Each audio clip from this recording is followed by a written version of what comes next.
임하신 주 나의 어둠을 비추시네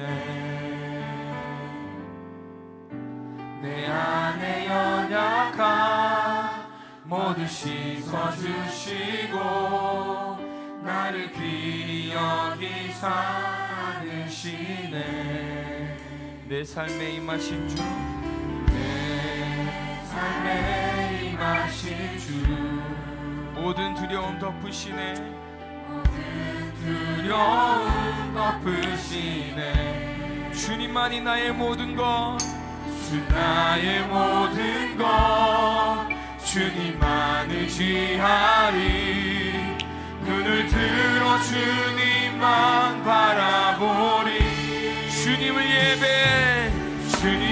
예배하는 것 주님을 기뻐하는 것 나의 마음과 뜻하에 주님 더 알기 원해 주님을 사랑하는 것 사랑하는 것 주님을 갈망하는 것 나의 유일한 소망이라 다시 한번 처음부터 찬양합니다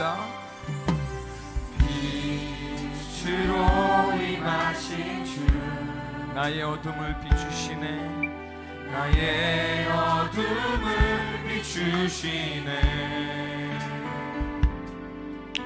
내 안에 연약함 모두 씻어주시고 나를 귀히 여기사 안으시네 내 삶에 임하신 주 모든 두려움 덮으시네 주 나의 모든 것 주 나의 모든 것 주님만 의지하리 눈을 들어 주님만 바라보리 주님을 예배하는 것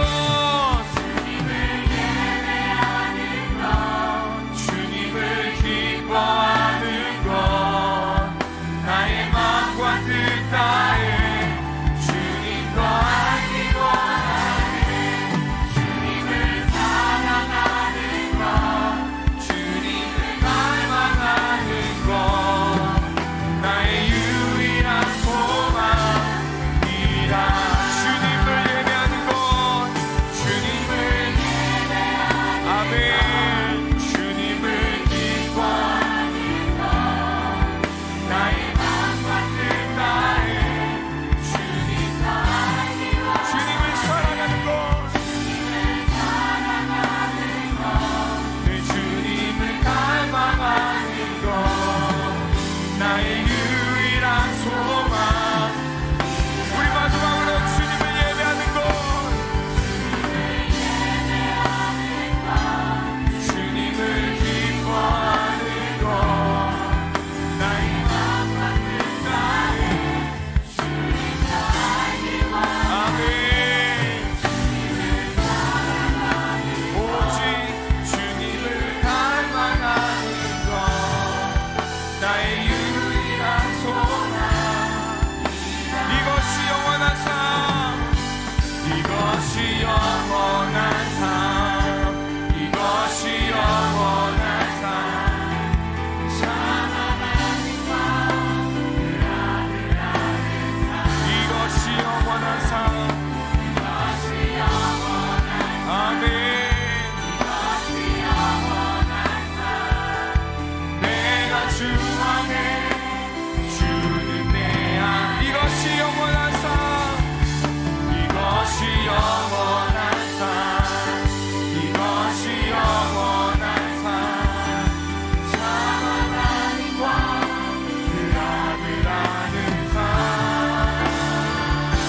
이것이 영원한 삶 이것이 영원한 삶 내가 주 안에 주는 내 안에 거하는 삶 영원한 사귐에 영원한 사귐에 날 초대하시네. 주님을 누리며 사는 것, 날 지으신 대로 날 부르신 대로 주님과 함께 걷는 삶. 영원한 사귐에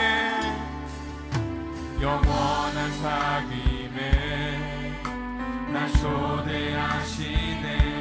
주님을 누리며 사는 것, 날 지으신 대로 날 부르신 대로 주님과 함께 걷는 삶. 이것이 영원한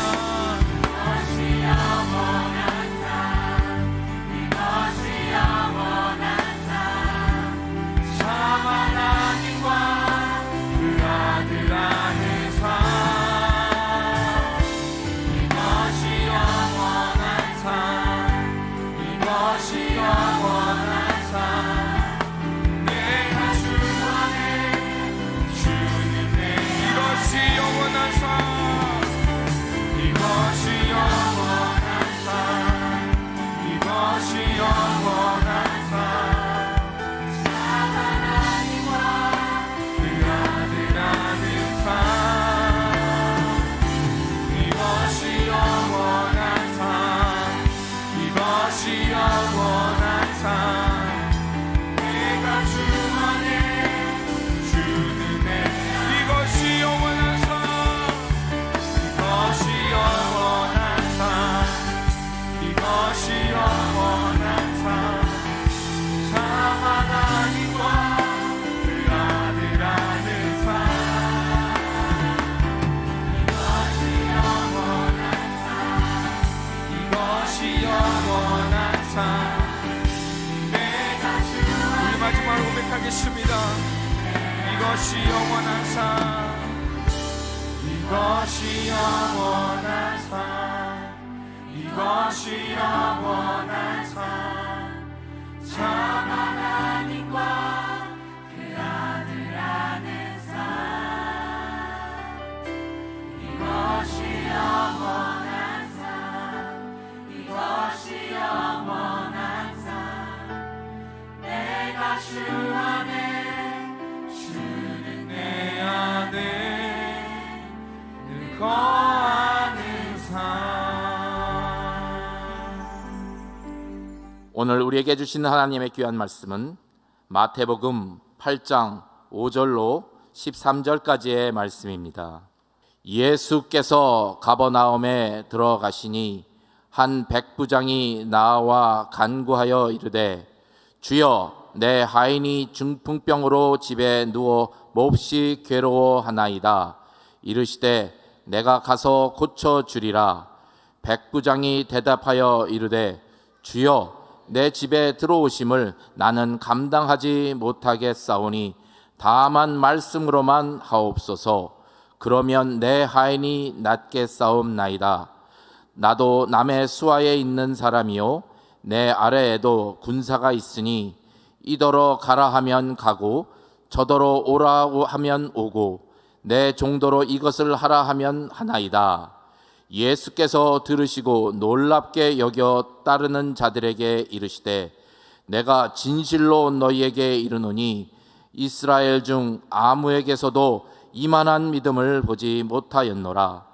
또 너희에게 이르노니 동서로부터 많은 사람이 이르러 아브라함과 이삭과 야곱과 함께 천국에 앉으려니와 그 나라의 본 자손들은 바깥 어두운 데 쫓겨나 거기서 울며 이를 갈게 되리라.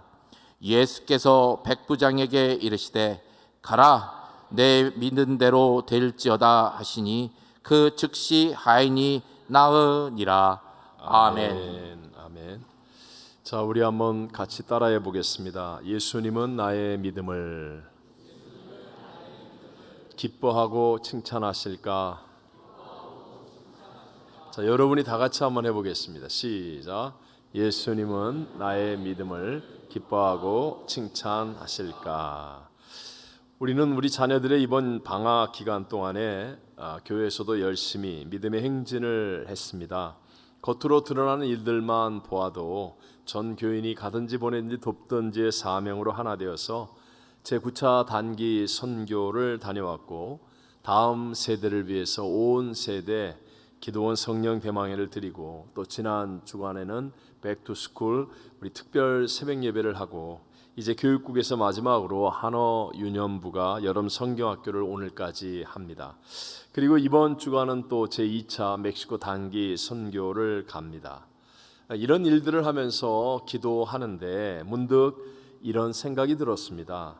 우리 성도님들이 이런 일들을 통해서 믿음이 성장한다면 참 보람을 느끼고 또 성도님들도 행복하겠지만, 만약에 그렇지 않다면 참 힘들 수도 있겠구나, 이런 생각이 들었습니다. 여러분은 어떻습니까? 나는 교회의 일들을 통해서 믿음이 성장하는 행복한 신앙생활하고 있습니까? 아니면 그냥 힘든 신앙생활 억지로 하고 있습니까? 한번 이렇게 생각해 볼까요? 여러분 주변에 정말 기뻐하고 행복한 사람이 있다고 한번 생각해 보십시오. 우리가 그런 사람과 함께하면 같이 행복해지겠지요. 그런 사람과 같이 밥을 먹거나 함께 대화를 나누거나 아니면 여행이라도 같이 간다면 나도 정말 기쁘고 행복해질 것입니다. 여러분, 우리와 계속하여 동행하시는 분이 예수님이시잖아요. 근데 예수님이 정말 기뻐하고 행복하시다면, 그렇다면 그 예수님과 동행하는 나도 자연히 기뻐지고 행복해지지 않겠습니까? 그런데 예수님이 언제 기뻐하시고 행복하실까요? 그것은 바로 우리의 믿음을 보시고, 우리의 무엇을 보시고? 믿음을 보시고 우리 주님 기뻐하고 행복하시다라고 성경은 말하는 거예요. 히브리서 11장 5절과 6절을 한번 이렇게 짧게 읽어보면, 무엇으로 에녹은? 믿음으로 에녹은 하나님을 어떻게 하는 자라? 기쁘시게 하는 자라 하는 증거를 받았다라고 말합니다. 그리고 난 다음에 무엇이 없이는, 믿음이 없이는 하나님을 기쁘시게 할 수 있다 없다? 하지 못한다. 그래서 반드시 믿어야 할지니라, 이렇게 성경은 우리에게 말씀하시죠. 그러니까 주님은 이 시간에도 우리의 많은 것들이 있어요. 외모도 있고 가진 것도 있고 성편도 있고 사정도 있고 다 있지만, 하나님 그것들보다도 더 중요하게 우리의 무엇을 보고 계신다? 믿음. 우리의 믿음을 보시면서요, 우리의 믿음이 하나님을 기쁘시게 하면 정말 주님이 너무 기쁘고 행복하신 거예요. 그러면 그 주님과 동행하는 나도 정말 기뻐지고 행복해지는 아름다운 선순환을 만들어갈 수 있다는 것이죠. 마가복음 2장에 보면 예수님께서 가버나움이라는 동네에 들어가시니까 온 동네에 소문이 납니다.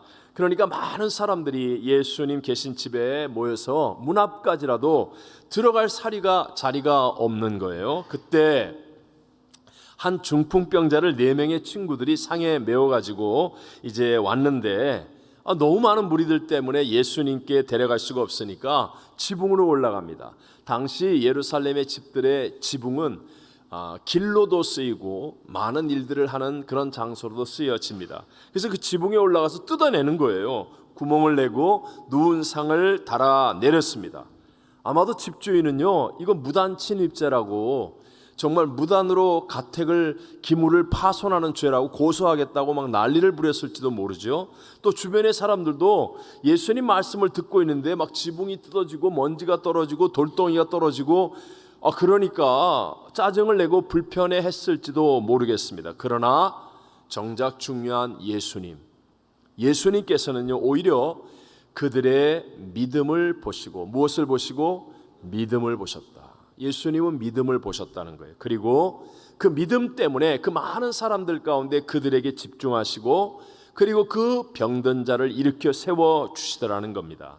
예수님은 지금도 다른 어떤 것보다도 우리의 믿음을 보고 계시고요, 그 믿음을 통해서 기뻐하시고 그 믿음을 통해서 하나님의 놀라운 기적을 행하시고 계신 분임을 믿게 되시기를 바랍니다. 자, 오늘 우리가 함께 읽었던 성경이 증거해 주는 메시지가 무엇입니까? 그것은 예수님께서 백부장이라는 사람의 믿음을 기뻐하시고 칭찬하셨다. 이것이 오늘 성경이 우리에게 전하고자 하는 메시지예요. 10절 말씀을 함께 읽어보겠습니다.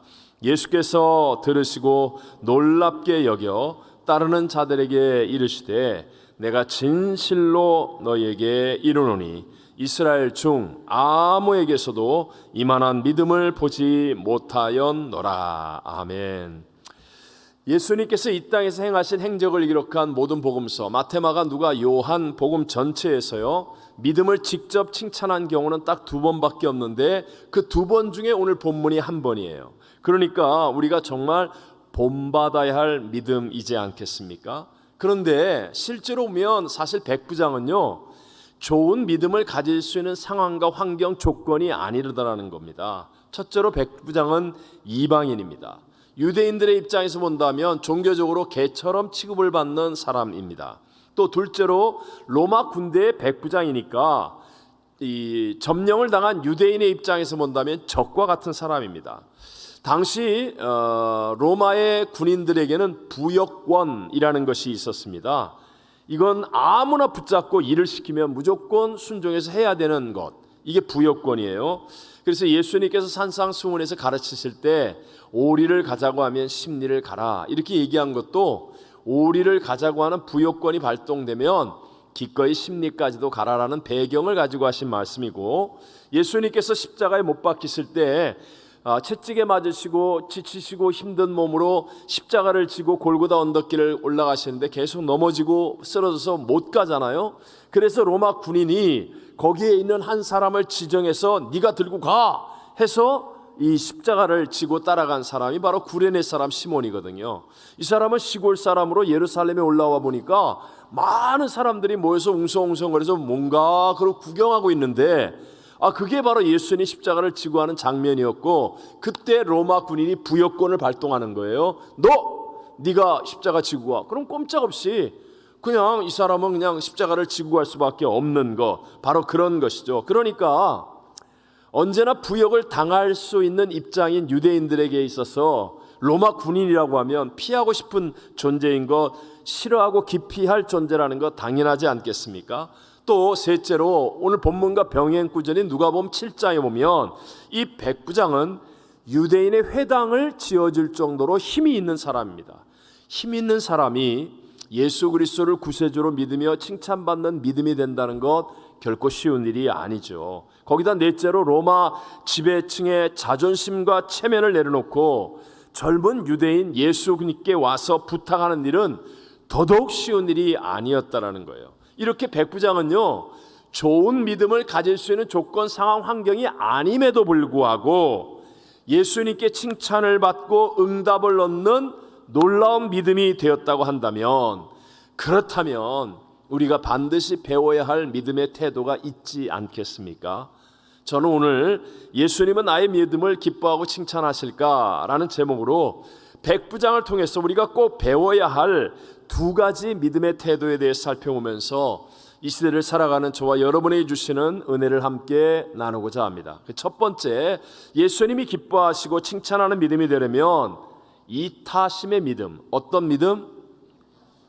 이타심의 믿음이 되어야 한다라는 겁니다. 남을 생각하는 믿음, 이타심의 믿음. 지금 백부장이 자신의 체면, 자존심 다 내려놓고 예수님께 나와서 간청하는 이 믿음은 자기 때문이 아니었습니다. 중풍병으로 집에 누워서 몹시 괴로워하고 있는 자기의 하인을 위해서 지금 자기 체면, 자존심 다 내려놓고 예수님께 와서 구하는 믿음이 되었다는 거예요. 5절과 6절을 우리 다 같이 읽어봅니다.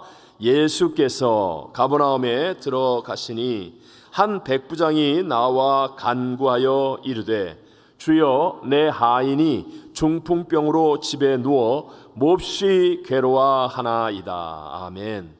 여기서 하인으로 번역된 헬라어 둘로스는 노예라는 말인데요, 당시의 로마 백부장의 입장에서 본다면 지극히 하찮고 작은 존재에 불과하다라는 뜻이죠. 그런데도 불구하고 이 백부장은 그 작고 하찮은 하인 노예 이 한 사람을 불쌍히 여기는 마음, 그 마음을 가지고 자기를 기꺼이 희생하는 거예요. 그러니까 주님을 기쁘시게 하는 믿음의 자리까지 가는 사람이 되어지더라는 것이죠. 오늘날 여러분, 우리가 살고 있는 이 시대에 얼마나 많은 교회가 있고 얼마나 많은 그리스도인들이 있습니까? 그런데도 불구하고 성경은 마지막 때 주님이 오실 때 믿음 있는 자를 보겠느냐라고 걱정하고 계십니다. 기뻐하시는 믿음, 칭찬하는 믿음의 사람이 없다라는 의미이죠. 왜 그럴까요? 이 마지막 시대의 특징은요, 사람들이 점점 자기 중심이 되어지고 나밖에 모르는 이기심이 강해진다는 거예요. 이타심이 아니라 이기심의 사람이 되는 거예요. 그래서 온 세상의 거대한 물결이 이기주의예요. 그러니까 나 혼자 그 물결을 싸워서 이겨내기가 너무 힘든다는 거죠. 우리 대표적으로 디모데후서 3장 1절과 2절만 한번 읽어봅니다. 너는 이것을 알라. 말세에 고통하는 때가 이르러 사람들이 자기를 사랑하며 돈을 사랑하며 자랑하며 교만하며 비방하며 부모를 거역하며 감사하지 아니하며 거룩하지 아니하며. 아멘. 자, 보세요. 말세에 고통하는 때가 이르는데 그 첫 번째가 뭐냐? 사람들이 자기를 사랑해. 나밖에 몰라. 쉽게 얘기하면 이렇게 되어지는 거예요. 그래서 오늘날 사람들이 내 일, 내 가족 일, 나의 직장, 나의 사업 일 잘합니다. 열심히 합니다. 헌신합니다. 그런데 나라는 울타리를 딱 넘어가면 그때부터 내가 왜 그거 해? 이웃을 위한 일이라 그러면 안 해도 돼. 나 힘들어, 피곤해, 못해. 희생하려고 하지 않는 그런 세상이 되어가고 있다는 거죠. 미국에서 심리학과 기독교의 관계에 대해서 연구했던 폴 비츠 교수님이 있어요.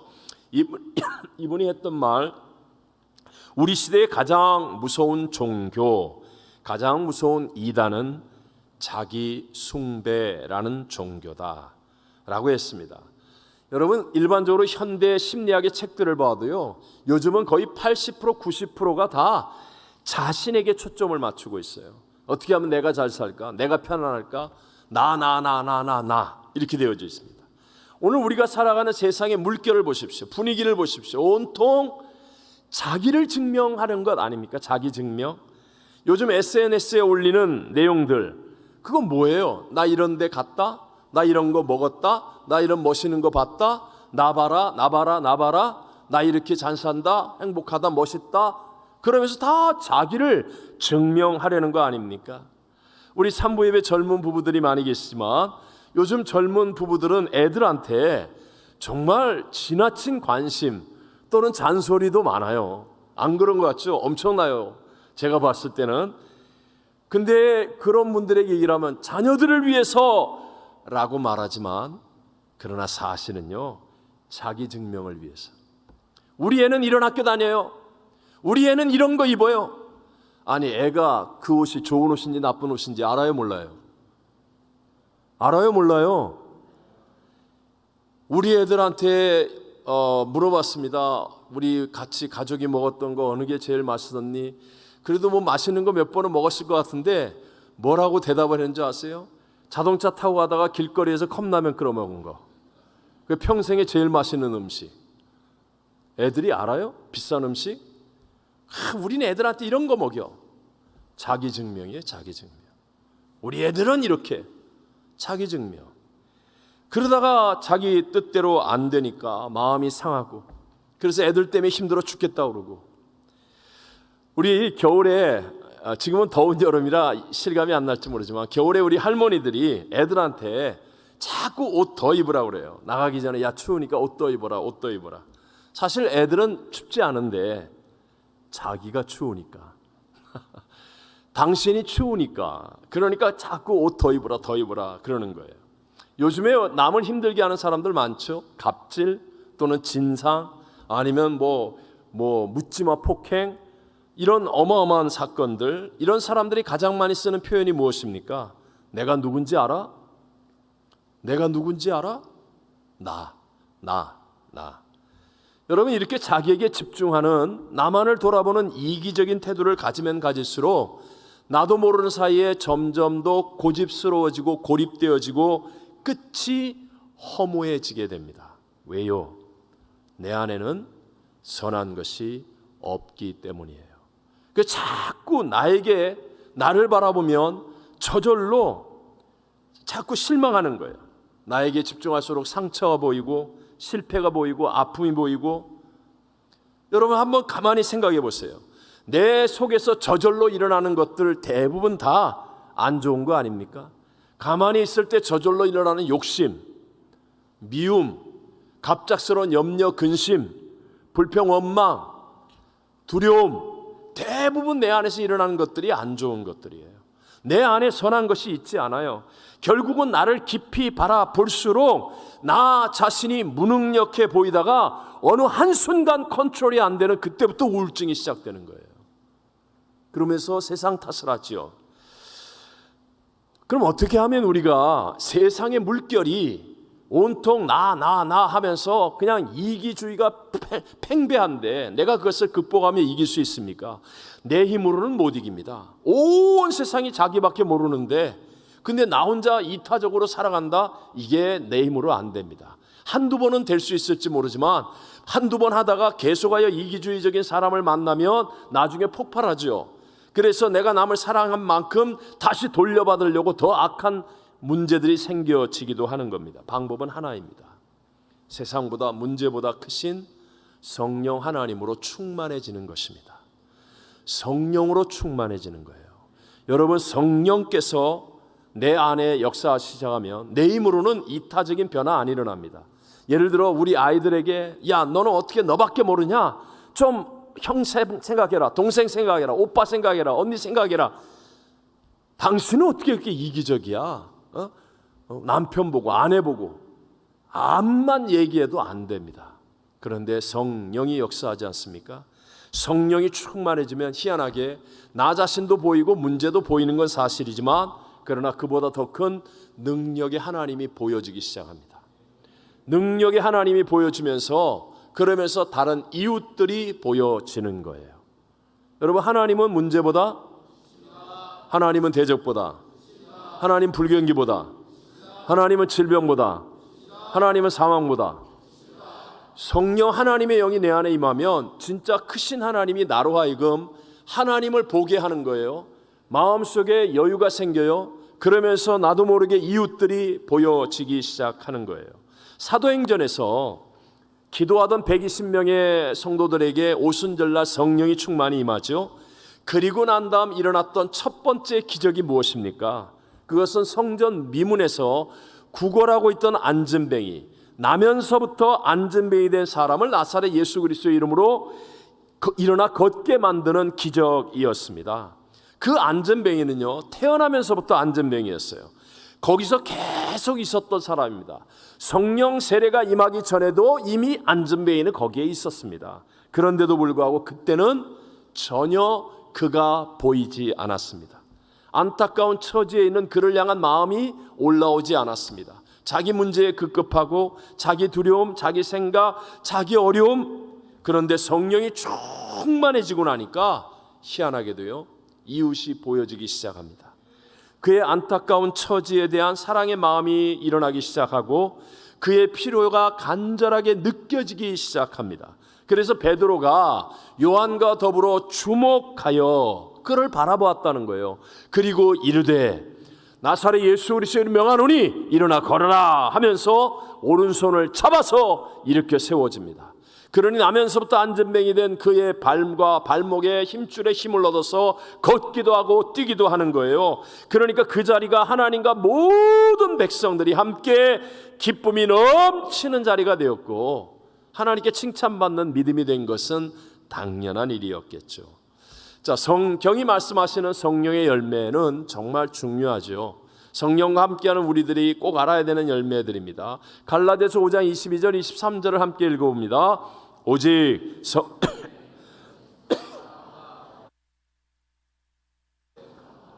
자비와 양성과 온유와 절제니 이 같은 것을 금지할 법이 없느니라. 아멘. 이 같은 것을 금지할 법이 없느니라 라고 말씀하시는 성령의 열매들은요, 다 다른 사람들과의 관계 속에서 나오는 이타적인 것들입니다. 여러분, 사랑이 대상이 없는 사랑 있습니까? 화평, 오래 참음, 자비, 양성, 충성, 온유, 절제 다 대상이 있어야 하는 것들이에요. 다 이타적인 열매라는 겁니다. 그래서 아무리 말하고 야단을 치고 가르쳐도 이기적인 것이 변화되지 않는데, 희한하게도 성령이 역사하기 시작하면 이 같은 것을 금지할 법이 없느니라. 맨날 부부 사이에 넌 이기적이야, 너밖에 몰라 그러면서 싸웠는데, 부모 자식 사이에 갈등하고 고민했는데, 이웃과의 사이에 시험 들고 억울해했는데, 성령이 역사하기 시작하면 놀랍게도 이 같은 것을 금지할 법이 있다 없다? 없느니라. 변화가 일어나는 거예요. 놀랍게 이타적인 마음들이 만들어지기 시작하는 거예요. 그래서 초대교회, 성령이 충만했던 초대교회 보십시오. 거기에는 각양각색의 사람들이 모여 있었습니다. 정말 함께하기 어려운 사람들이 그 자리에 있었습니다. 그런데 그 교회가 어떤 교회였음을 성경은 증거합니까? 사도행전 2장 44절로 47절을 읽어봅니다. 믿는 사람이 다 함께 있어 모든 물건을 서로 통용하고 또 재산과 소유를 팔아 각 사람의 필요를 따라 나눠 주며 날마다 마음을 같이하여 성전에 모이기를 힘쓰고 집에서 떡을 떼며 기쁨과 순전한 마음으로 음식을 먹고 하나님을 찬미하며 또 온 백성에게 칭송을 받으니 주께서 구원받는 사람을 날마다 더하게 하시니라. 아멘. 정말 이타적인 모습을 가진 교회였다는 사실을 우리에게 보여주고 있지 않습니까? 우리 교회가 정말로 이타적인 마음을 가지고 선교할 수 있는 이유, 그것도 바로 성령으로 충만하니까 우리 성도들의 마음속에 하나님의 마음이 임해서 도무지 알지도 못하고 관계도 없는데도 불구하고 예루살렘뿐만 아니라 온 유대 사마리아 땅끝까지 이르는 그런 마음, 세상 사람들을 품을 수 있는 그런 마음이 되어서 우리 아름다운 선교를 이루어가고 있는 줄로 믿습니다. 여러분, 오늘 누구든지 저 사람 정말 이기적이야, 저 아이는 너무 이기적이야, 그런 사람 괜찮아요. 누구든지 꾸준히 기도하여 성령으로 충만해지면, 그러면 놀랍게도요, 나 중심의 이기적인 삶에서 점점 다른 사람이 보여지고 다른 사람을 향하여 기꺼이 손을 내밀고 놀라운 일을 행할 수 있는 이타심이 가득한 우리 주님이 기뻐하고 칭찬하는 믿음의 자리까지 가게 될 줄로 믿습니다.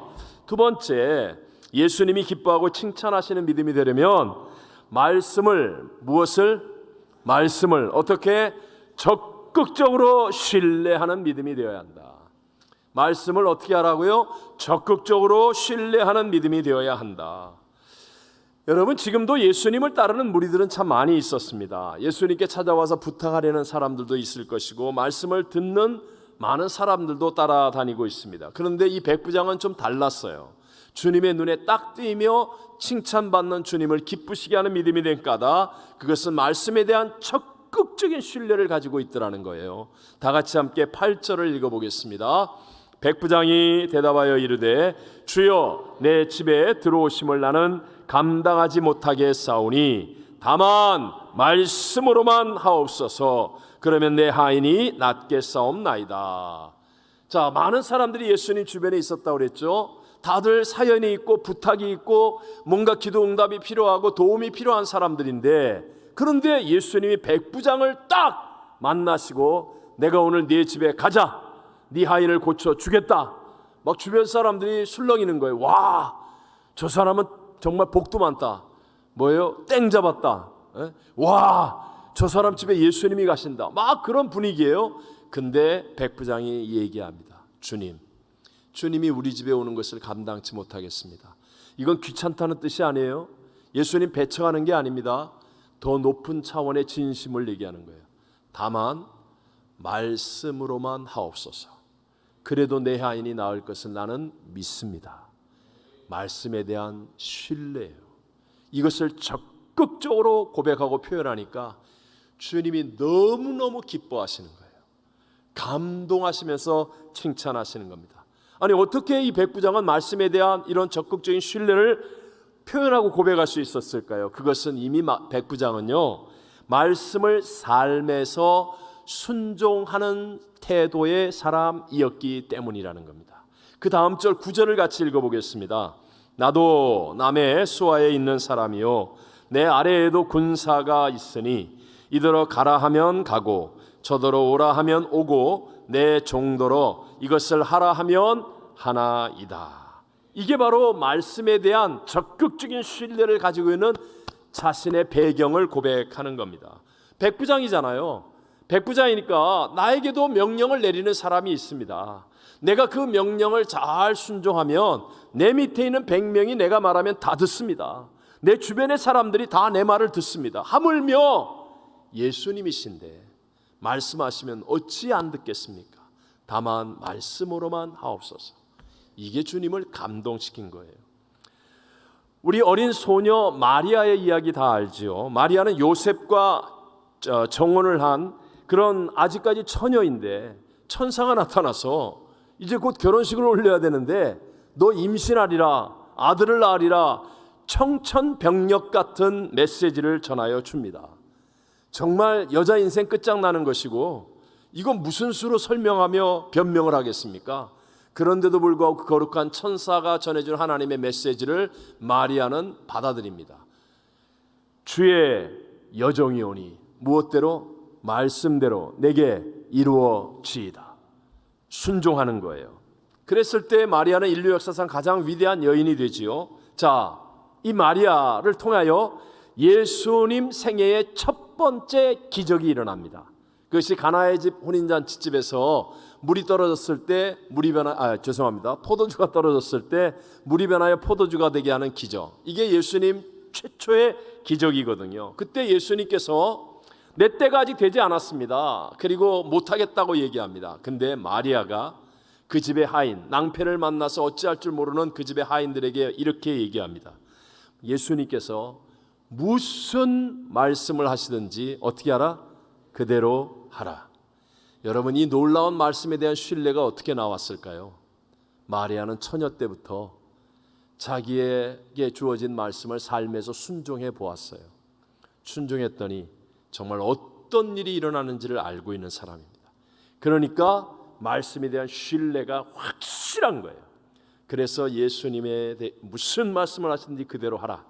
그래서 그 혼인잔치집에 하인들이 항아리에 물을 담고 그 항아리에 물을 떠다가 잔치석상에 갖다 주고, 그래서 그 물이 극상품 포도주로 바뀌어 그 혼인잔치가 최고의 기쁨으로 가득 차게 되었다. 이 기적이 일어나게 되었다는 것이죠.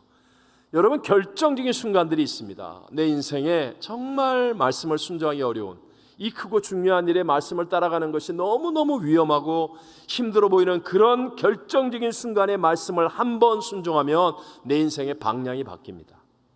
사망에서 생명으로 바뀌고 세상에서 주님으로 바뀌고 인생이 정말로 방향이 바뀌어요. 결정적인 말씀을 2번 순종하면 놀라운 점핑이 일어납니다. 도약이 일어나는 거예요. 결정적인 순간에 하나님의 말씀을 3번 순종해 보면 내 인생의 운명이 바뀌는 하나님의 기적을 맛보아하는 자가 될 줄로 믿습니다. 혹시 오늘 예배를 드린 분 가운데 이런 생각하시는 분 없습니까? 나도 나름대로 오랫동안 신앙생활 했는데, 나 그래도 나름대로 열심히 신앙생활 하는 편인데 왜 내 인생엔 도약이 없지? 왜 내 인생은 이 꼬인 문제가 안 풀리지? 왜 나는 이렇게 더딘 신앙생활을 하는 것 같지? 왜 다른 사람들은 내가 말하면, 교회에서 말하면 가볍게 듣고 왜 자꾸 내가 하는 일은 꼬이지? 뭐 이런 생각하고 있는 분이 있다면 여러분은 먼저 내가 말씀에 대한 적극적인 순종을 하는 사람인지를 돌아봐야 돼요. 내가 평소에 하나님 말씀 앞에 적극적인 순종의 삶을 살고 있는지를 돌아봐야 됩니다. 내가 하나님의 말씀을 순종하면 놀랍게도요, 만물이 나를 따르게 되어 있어요. 점점 하나님의 영적 권위가 임합니다. 희한하게 아무것도 아닌 내가 말을 하는데도 주변 사람들이 들어주고 따르고, 그리고 모든 일들이 자꾸 풀려집니다. 만나야 될 사람 만나고 피할 사람 피하고 하나님의 놀라운 일들이 일어나게 되는 줄로 믿습니다. 여러분, 명심하세요. 지금 많은 그리스도인들이 하나님의 말씀을 들으면서도 적극적으로 신뢰하지 못하는 이유가 무엇이냐? 자기의 삶에서 순종이 지금 없기 때문에 그런 거예요.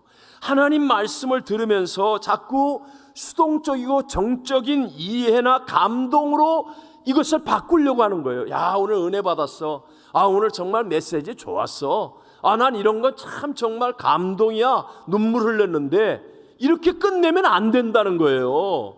이게 아니라는 거예요. 이게 아니라 하나님의 말씀은 살았고 운동력이 있어.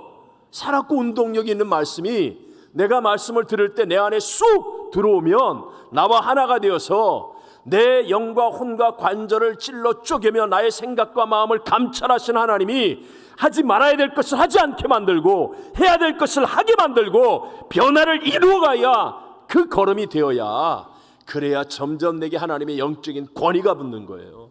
영적 권위가 붙어서 희한하게 내가 말을 하면 주변이 내 말을 따라오게 되어 있어요. 내가 길을 걸어가면 하나님께서 만날 사람 만나게 하시고 피할 사람 피하게 하시고 역사가 일어나게 만들어 주시는 줄로 믿습니다. 이게 평소에 예배를 드리고 난 다음 오늘 나는 이 말씀을 붙들었어, 나는 이 말씀을 꼭 실천할 거야, 이런 사람이 되어야 여러분에게 영적인 권위가 붙고 영혼이 잘된 같이 범사가 잘 되고 강건해지는 승리의 자리에 있는 것입니다. 외람집이지만 저는 처음에 남미에서 이제 사역을 시작할 때 원주민 선교를 하겠다라는 마음이었습니다. 근데 자꾸 교회를 개척할 때부터 하나님이 한국 분들을 보내주시는 거예요. 한인들을. 당시에 남미에서는 한국 성도들은요, 두세 명만 모여도 수요예배, 금요예배, 새벽예배 다 드려야 돼요. 근데 계속해서 한국 분들, 한인들을 보내주시고 청년들까지 보내주시니까, 그러니까 이제 매일 밤 기도회까지 이제 하게 되는 겁니다. 사실 너무 힘이 들었어요. 그러면서 아니 나 하나님 분명히 나 원주민 선교하려고 여기 와서 교회 개척했는데 왜 자꾸 한국 사람들 목회를 하게 하십니까? 이런 내용의 기도를 하게 되었는데, 그때 하나님께서 저를 처음 부르실 때 주셨던 여러 말씀들 중에 하나인 창세기 9장 26절 27절의 말씀을 리마인드를 시켜주시는 거예요. 너무 또렷한 음성으로 리마인드 시켜주는 거예요. 또 이르되 셈의 하나님 여호와를 찬송하리로다.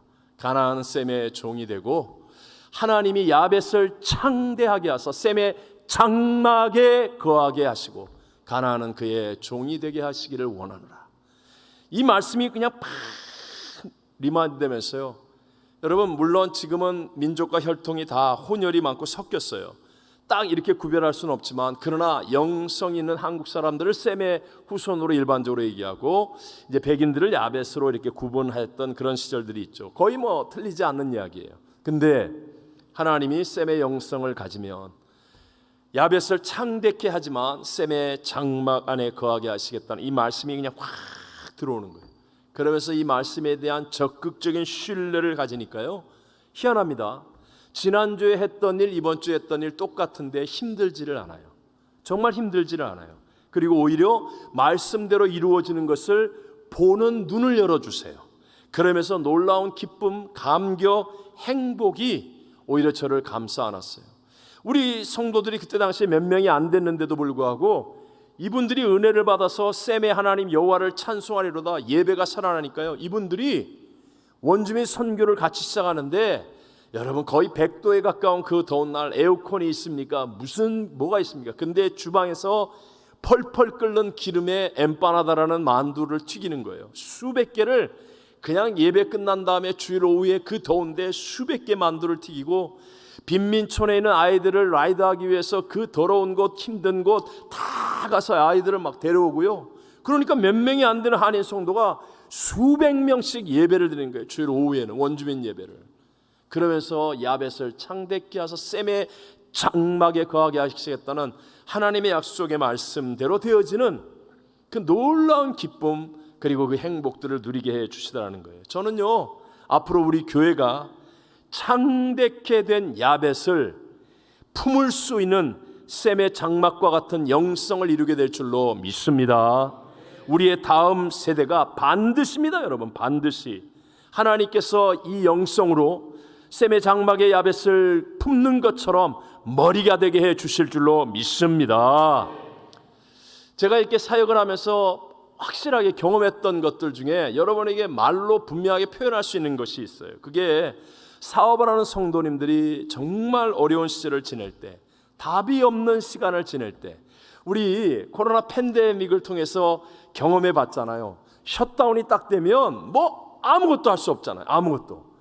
제가 있었던 것이 국경 무역 사업을 합니다. 무역을 합니다. 그러니까 정치적인 이유, 사회적인 이유, 어떤 이유 때문에 국경을 딱 셧다운을 시켜버리면 아무것도 못하는 거예요. 물건 하나 못 파는 거예요.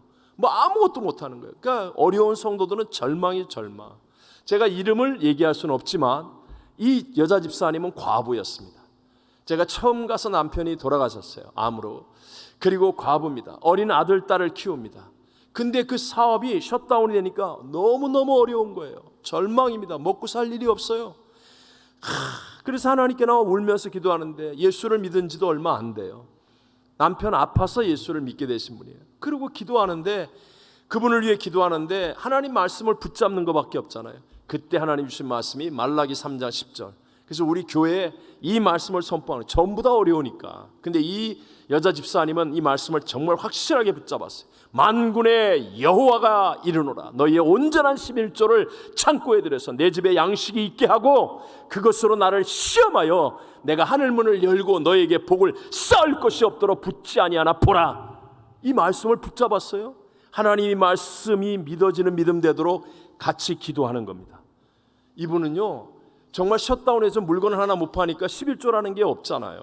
그런데 이 11조의 말씀을 붙잡고 난 다음에 눈물로 어떻게 하느냐. 그 어려운데 애들은 학교 다니잖아요. 집에서 그래도 밥은 먹지 않습니까?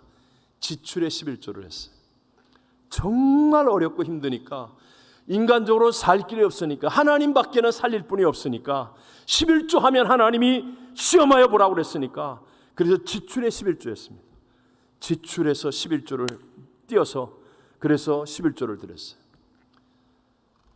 정말로 저희 교회가 한 2년 있다가 교회 헌당을 했는데 그때 저희 교회에서 헌금을 가장 많이 내는 분이 되셨어요.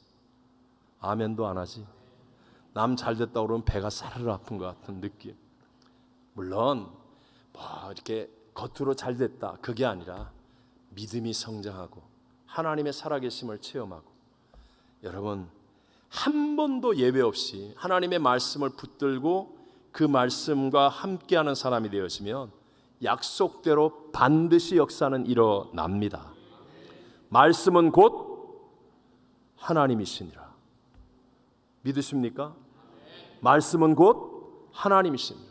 여러분이 교회를 수십 년을 다녀도 사람 다 사귀고 뭐 교회 일이란 일은 다 알고 교회 뭐 행정도 알고 교회 뭐가 어디 있는 거 어떻게 뭐 하는 거 다 알아도요 말씀이 없으면 여러분의 삶의 역사는 없습니다. 그러나 오늘 처음 교회 나왔더라도 내게 주신 말씀을 딱 붙잡고 이 말씀대로 순종의 발걸음을 내딛기 시작하면 말씀은 곧 하나님이시니라. 하나님의 역사를 반드시 체험하며 승리하게 될 줄로 믿습니다. 천지는 없어져도요 하나님의 말씀은 1.1획도 변하지 않습니다. 단지 내 이해 납득 공감의 능력을 뛰어넘는 거예요. 오직 믿음으로만 경험하는 겁니다. 이 하나님의 말씀을 붙잡아야 됩니다. 오늘 우리 예수님이 찢으신 몸 흘리신 피 성찬에 참여합니다. 이 어마어마한 창조주 하나님이신 예수님께서 찢으신 몸과 흘리신 피 성찬을 먹고 마시는데 우리는 누가 나다의 밭 크라이스트의 참된 신앙을 이룰 수가 있겠습니까? 성찬 몰래 많이 먹는 사람? 남들 하나 먹을 때 막 몰래 3개 먹고 4개 먹으면 그러면 여러분 나다의 밭 크라이스트가 될 것 같습니까? 내가 결심해가지고 내가 오늘부터 나다의 밭 크라이스트를 이룰 거야 이런 사람 잠깐은 됩니다. 잠깐은 되다가 제정신 차리면 나중에 고생한 만큼 또 갚아달라고 더 이상한 짓 합니다. 내 힘으로 하는 게 아니에요.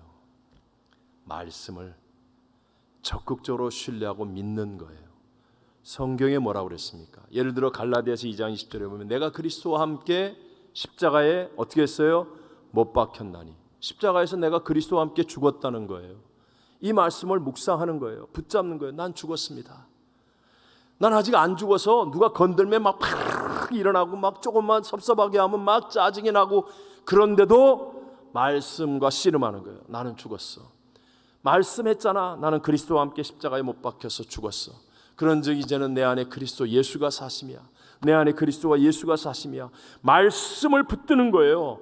그러면요, 놀랍게도요, 어느 순간에 여기서부터 믿어지는 믿음이 생깁니다. 말씀은 살았고 운동력이 있는 하나님이시기 때문에 내가 말씀을 진정으로 붙잡으면요, 여기서부터 믿어지는 믿음이 생겨요. 똑같이 기분 나빠서 와르륵 하려고 그러는데 내 안에서부터요, 넌 죽었잖아. 이게 믿어져요. 그래, 나 죽었어. 내 안에 그리스도 예수가 살고 있잖아. 예수님이 보고 있잖아. 예수님이 함께 하잖아. 이게 믿어져요. 믿어지면서 어제같이 그냥 왁 하려고 그러다가 이게 탁 내려앉아. 캄다운이 돼요. 그래, 예수님이 살아계신데. 어제 인터넷 켜놓고 음란한 거 보던 거 오늘 다시 보려고 그러는데 여기서부터 내 안에 예수님이 계시잖아. 예수님이 너 같이 볼래? 아니야. 희한합니다. 내 힘으로는 그렇게 안 됐는데 정말 되기 시작합니다. 말씀을 믿고 적극적으로 신뢰하면 이 말씀은 곧 하나님이시니라. 말씀이 나를 바꾸는 거예요. 그래서 정말 어느 날부터 그래, 난 죽었어. 내 성질 죽었어. 내 정욕 죽었어. 내 욕심 죽었어. 내 안에 그리스도 예수가 사셔. 이게 믿어지는 믿음의 고백이 됩니다. 그러면서부터 놀라운 변화가 우리의 인생에도 반드시 일어나게 될 줄로 믿습니다. 여러분, 백부장은요, 믿음을 가질 만한 상황 형편 조건이 안 되었음에도 불구하고 예수님이 칭찬하시고 기뻐하시는 믿음을 이루어내었습니다. 우리도 그런 믿음이 되기 위해서 이타심의 사람이 되어야 됩니다.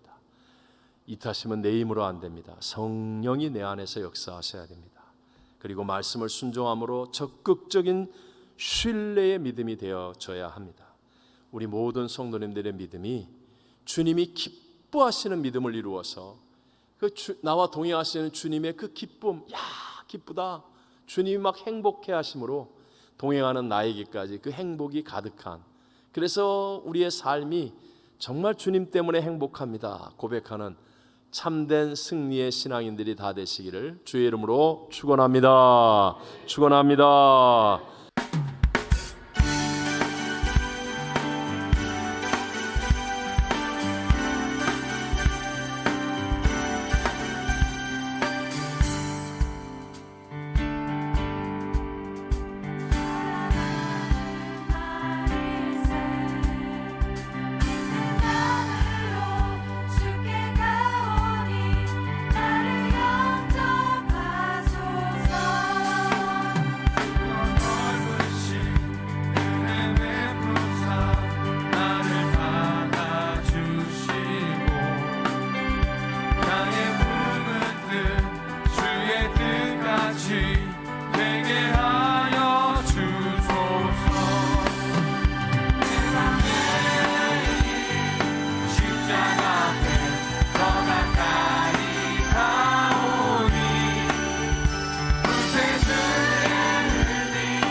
어찌하니 기쁠까.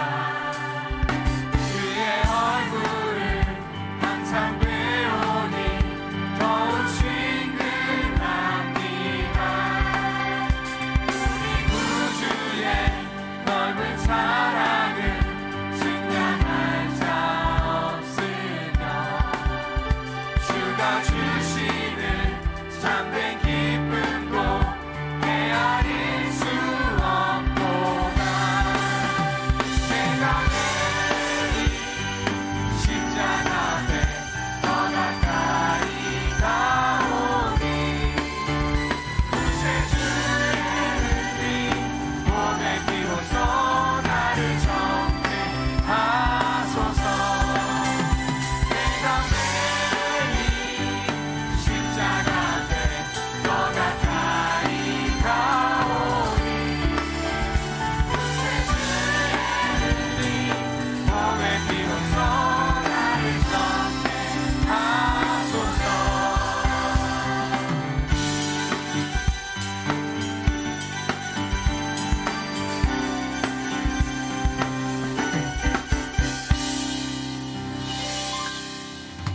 지금은 우리 구주 예수 그리스도의 무한하신 은혜와 하나님 아버지의 변치 않으시며 영원하신 사랑하심과 보혜사 성령 하나님 함께 하시고 충만케 하심이 오늘 하나님 앞에 성찬을 나누며 예배한 모든 성도들 위해 내일 출발하는 제2차 멕시코 단기 선교팀 위해 또 열심을 다하여 섬기고 사랑하며 영광 돌리는 한어 유년부의 VBS 위에 그리고 열방을 품고 기도하는 선교지와 선교사님들 위해 영원토록 함께 계실지어다. 아멘.